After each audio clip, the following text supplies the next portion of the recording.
దేశంలోన మనమే వాళ్ళకి ఇవ్వాల్సి వస్తుంది. మనం అమ్ముకుని కూడా హక్కు లేకుండా చేస్తున్నాడు కూటమి ప్రభుత్వం బీజేపీ. అందువలన ఈ ఏపీ రైతు సంఘం మేము జయప్రదం చేస్తూ ఈ ధర్నా చేస్తున్నాం. నా పేరు రాముడు, 7 తాలూకా. తీసుకోవాల్సిన అవసరాలు ఎన్నెన్నో ఉన్నప్పటికీ కూడా చర్యలు తీసుకోకుండా ఉన్నారు. మరి ముఖ్యంగా ఈరోజు దేశంలో ఎక్కడైనా సరే 10 సంవత్సరాలు నిన్న ట్రాక్టర్ని సీజ్ చేయవలసిన అవసరం ఉందని చెప్పి కార్మికుల బొట్ట కొడుతూ ట్రాక్టర్ను సీజ్ చేస్తే రైతులకు వచ్చేటువంటి వ్యవసాయ పరికరాలు, వ్యవసాయ పనిముట్లు కూడా రేట్లు పెంచుతూ, అధిక రేట్లు పెంచుతూ వ్యవసాయ పరికరాలను అమెరికా నుంచి దిగుమతి చేసుకోవాలని ఒత్తిడి చేయడం జరుగుతుంది. మరి అమెరికా నుంచి వ్యవసాయ ఉత్పత్తులు, పాల ఉత్పత్తుల పైన ప్రత్యేకమైన ఒత్తిడి తెచ్చి మోడీ పైన తీసుకోవాలని చెప్తుంది. మరి ఈ టారిఫ్ విధానాలను అవలంబించకూడదని వ్యతిరేకించాలని భారత కమ్యూనిస్ట్ పార్టీ మరి అదేవిధంగా ఆంధ్రప్రదేశ్ రైతు సంఘం పోరాటం జరుగుతూ ఉంది.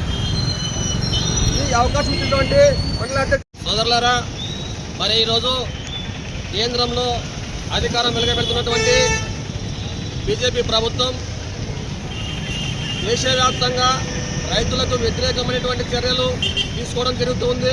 అందులో భాగంగానే ఈ కార్యక్రమం ఏర్పాటు చేయడం, వాటికి నిరసనగా ఈ కార్యక్రమం ఏర్పాటు చేయడం జరిగింది.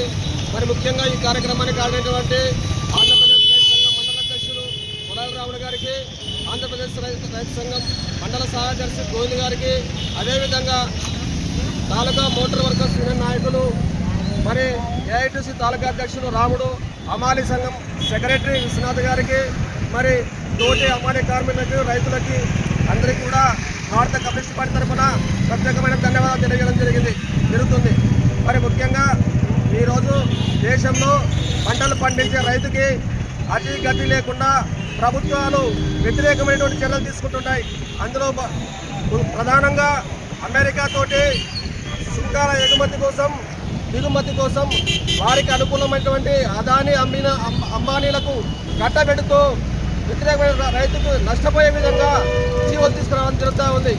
మరి అమెరికా ప్రభుత్వం 50% టారిఫ్ విధించినప్పటికీ 25% నుంచి 50% పెంచినప్పటికీ కూడా ఈ కేంద్ర ప్రభుత్వం ఎటువంటి చర్యలు తీసుకోకుండా, ఎటువంటి విధానాలు అవలంబించకుండా మౌనంగానే మోడీ ఉంటున్నాడు. మరి